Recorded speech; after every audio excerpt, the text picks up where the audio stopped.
తెలంగాణ బైండ్ల కుల సంఘం తెలంగాణ రాష్ట్ర ఉపాధ్యక్షులుగా పనిచేస్తున్నాను. మరి ఈరోజు సుప్రీంకోర్టు ఏదైతే జడ్జిమెంట్ ఇచ్చిందో, మరి 7 మంది ధర్మాసనంతో ఇచ్చినటువంటి జడ్జిమెంట్ ఈరోజు మరి అన్ని రాష్ట్రాలలో అమలు చేయాలని చెప్పేసి ఈరోజు సుప్రీంకోర్టు విన్నవించింది. ఆంధ్రప్రదేశ్ మరి తెలంగాణ లోపల ఎస్సీ ఉపకులాలు ఉన్నాయి కాబట్టి ఎస్సీ మన మందకృష్ణ మాదిగ గారు ఏదైతే 30 ఏళ్ళ పోరాటం చేసిండో దానికి అనుకూలంగా తీర్పు రావడం, ఈరోజు ఎస్సీల దానిలో ఉన్నటువంటి ఉపకులాలకు ఈరోజు మాదిగలకు ఈరోజు ఒక శుభసూచకమైనటువంటి సందేశం ఇది. గౌరవ సుప్రీంకోర్టు ఇచ్చిన కాబట్టి దీన్ని ఇప్పుడు అధికారంలో ఉన్న మన రేవంత్ రెడ్డి ప్రభుత్వం ఈరోజు ఏకసభ్య కమిషన్ నిర్మించి మరి ఈరోజు ఈ కుల వర్గీకరణ అనేది కరెక్ట్గా జరగాలి. ఎవరికైతే దమాషా ప్రకారం జనాభా ప్రకారం చివరికి అణగారిన కులాలు అయితే ఏమున్నాయో ఓన్లీ మాల మాదిగలే కాకుండా ఉపకులాలకు కూడా 59 కులాలు అయితే ఏవైతే ఉన్నాయో వాళ్ళందరికీ జనాభా ప్రాతిపదికన వాళ్లకు న్యాయం జరగాలని చెప్పేసి ఈ కమిషన్ వేయడం చాలా సంతోషకరమైన విషయం. ఇందులో భాగంగా మేము కూడా ఈరోజు మా తెలంగాణ రాష్ట్రంలో ఉన్నటువంటి బైండ్ల కుల సంఘం తెలంగాణ ఈరోజు ప్రతి జిల్లాల లోపల కూడా మేము ఈ మన షమీమ్ అఖ్తర్ గారికి మరి మేము మా విన్నపం చేస్తున్నాం. ఈరోజు అనాది కాలం నుంచి మా తరతరాల నుంచి ఈరోజు మా బైండ్ల కులం అనేది చాలా వెనుకబడి ఉంది. ఈరోజు మేము బైండ్ల కులం అంటే చాలామందికి తెలియదు.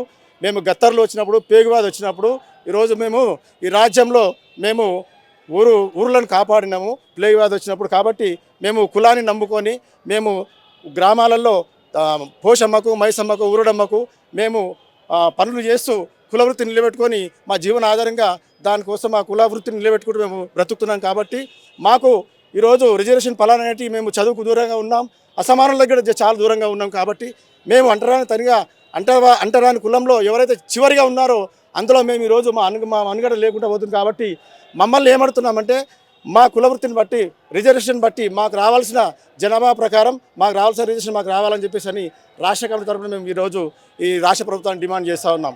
అందులో భాగంగా మాకు కులవృత్తి ఈరోజు బ్రాహ్మణిజం పెరగడం వల్ల మాకు ఈరోజు మేము గ్రామాలలో ఈరోజు పని చేసుకొని బతకలేని స్థితి. ఈరోజు ఊరడమ్మకు, పోషమ్మకు, మైసమ్మకు, బొడ్రాయి పండుగలు ఈరోజు బ్రాహ్మణిజం పెరగడం వల్ల మా కులవృత్తి ఈరోజు కనుమరుగైంది. కాబట్టి ఈరోజు ప్రభుత్వాన్ని ఒక డిమాండ్ చేస్తున్నాం ఏంటంటే రిజర్వేషన్స్తో పాటు మాకు ఈ దేవాదాయ శాఖ ఎండోమెంట్ చట్టం ఏదైతే ఉందో అందులో మా బైండ్ల కులానికి ఈరోజు కులవృత్తిదారులుగా, గ్రామ దేవతల పూజారులుగా మాకు హక్కు కల్పించాలని చెప్పేసి అది మా హక్కుగా మేము భావించి ఈరోజు ప్రభుత్వాన్ని అడుగుతున్నాం. ఇదే రిక్వెస్ట్ మేము గౌరవ జడ్జి గారు షమీమ్ అఖ్తర్ గారు కూడా మేము తెలియజేయడం మా మెమోరాండం ద్వారా మా జిల్లా అధ్యక్షులు, హైదరాబాద్ జిల్లా గ్రేటర్ అధ్యక్షులు వాళ్ళ సమక్షంలో, మా రాష్ట్ర సాక్షి సమక్షంలో కూడా మేము కలిసి వినియోగించుకుంటున్నాం. కాబట్టి మాకు న్యాయం జరుగుతుందని ఒక ఆలోచనతోటి మా భావితరాలకు కూడా ఇది ఒక బంగారు భవిష్యత్తు ఉంటుంది. ఈ వర్గీకరణ అనేది ఈరోజు అన్ని వర్గాలకు సమన్యాయం చేస్తుందని చెప్పేసి ఒక విశ్వాసం మాకు ఉంది. కాబట్టి మేము ఈరోజు రావడం జరిగింది. వర్గీకరణ అడ్డుకుంటామని కొంతమంది మాల నాయకులు చెప్తా ఉన్నారు. వర్గీకరణ అడ్డుకోవడం అనేది అసమంజసం అండి. ఎందుకంటే అడ్డుకోవద్దు. ఎందుకంటే ఒకప్పటి నుంచి బ్రిటిష్ వాళ్ళ పరిపాలన జరిగినప్పటి నుంచి ఇక్కడ క్రిస్టియానిజం పెరిగింది.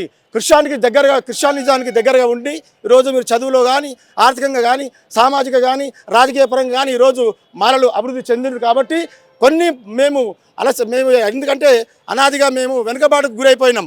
కాబట్టి మాదిగలు అనేది ఈరోజు మాదిగ ఉపకులాలు అనేవి ఈరోజు వెనుకబడి ఉన్నాయి. కాబట్టి అభివృద్ధికి ఈరోజు ఉద్యోగాలకు, రాజకీయాలకు, అసమానతలకు ఈరోజు మాదిగ జాతి అండ్ ఉపకులాల జాతులు మొత్తం ఈరోజు అభివృద్ధి చెందలేదు. కాబట్టి దానికోసమే మన మందకృష్ణ మాదిగన్న గారు ఈరోజు ఈ 30 ఏళ్ళ చరిత్రలో మనకు ఏకసభ్య కమిషన్ ఇచ్చినటువంటి తీర్పు సుప్రీంకోర్టు ద్వారా వచ్చింది. కాబట్టి దాన్ని అనుభవించుకున్నది హక్కు మనకు ఉందని చెప్పేసి నేను రాష్ట్ర ఉపాధ్యక్షుడు మనవి చేస్తూ ఉన్నాను.